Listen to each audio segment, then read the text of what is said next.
You're watching TVP World's special coverage from the GLOBSEC Forum in Prague, and with me now is Petr Kolář, Special Advisor to the President of the Czech Republic. Thank you for your time. Thanks for inviting me.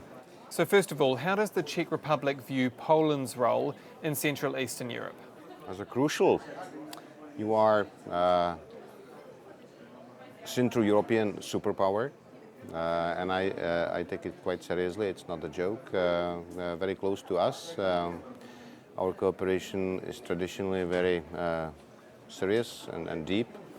And Poland is one of the European countries which understands the threat from Russia, which is clear about the way how we should defend ourselves. And you are doing a lot for your own defense. You are the great example for others to follow. So we perceive Poland as our not only ally, but as a friend, if you can call countries be friends. But it is very much about up to the people's level. Your current elections, where you have a new president, I would believe that this is another opportunity to strengthen our partnership. I hope that our presidents would meet soon. Hopefully next year, President of Poland will be the guest of GLOBSEC. We are looking forward to that. And your Prime Minister, Donald Tusk, is also very close to us and to our President. So on the political level, or on human level, cooperation is great. And more Czechs are watching the Polish movies, and you made an incredible progress in that. So my partner, for example, she loves that, especially the criminal series. So there is a quite natural partnership, which is based on normal, basic people's connections, which is very great. You mentioned defence spending. I understand the Czech Republic is vowing to increase defence spending by 3% of GDP by the end of the decade. That's behind the 5% that Donald Trump is really pushing for, as well as Mark Rutte. Is the Czech Republic falling behind when it comes to defence cash?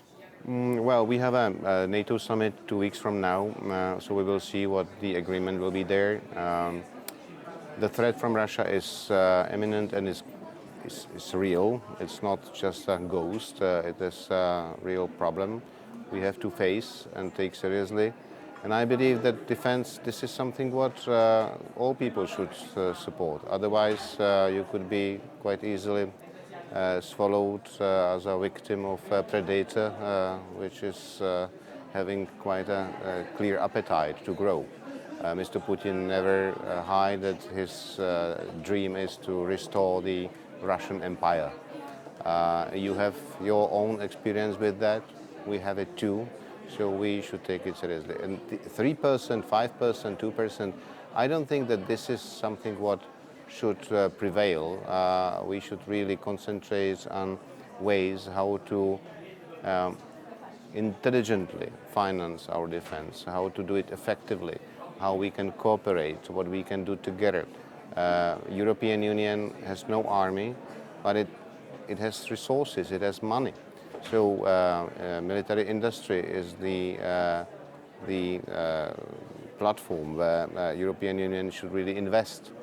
And then for the concrete countries, which are some of them in NATO, some of them not, but well, let's speak about possible project of coalition of willing. And then these concrete countries, respective countries, should profit from that. That European Union would provide support and money for defense spending. So I believe that we have all chances to prevent war with Russia, to protect it by deterring Russians. But if we really want to do something for us, and even for Russia, then we have to defeat Russia and Ukraine. Russia needs to go back at home, and then let them alone. But they can do whatever they want in Russia, but not in Ukraine, not in our Europe, which I believe Ukraine is a part of. Do you believe that Vladimir Putin and a couple of different guests have made this note to me that Vladimir Putin is already at a war with the West, not just with Ukraine, That's true. but with the West. And Mark Rutte, the NATO Secretary General, this week warning that Russia could launch a broader attack within the next 5 years. Is that a real threat? What do you make of that? Well, Russia can do it if we would not be able to clearly demonstrate that we are ready to defend ourselves and strike back. Mr. Putin is a short guy from Leningrad, now Petersburg, who is provoking, who is trying to test our ability to defend ourselves. And if we allow him to attack us, and if he would not clearly show that if he tries, he'll be bleeding terribly, will be hurt by us terribly, then he can do it. He was testing us all the time. Look at the history. There's just recent history. 2008, he invaded Georgia. What was before? Bucharest summit of NATO, where Georgian and Ukrainian delegations came to become candidate countries for NATO membership. And they left with empty hands because we didn't want to provoke Mr. Putin. He understood it as a policy of appeasement. So we allowed him to invade Georgia. Then later on, what happened? The new US administration came with a policy of reset. Instead of showing him the fist and muscles and teeth, we were just offering big hack. He again had to understood it as a policy of appeasement. So then Crimea was the next logical step. And what then? Sanctions, which were important. Again, it led to the year 2022, where he invaded Ukraine. So he's testing us all the time, and we are always trying to somehow, show that we don't want to really fight. He's laughing. So that just show him that we have capacity and strength to strike. Russian economy is the size of the Italian economy, maybe weaker.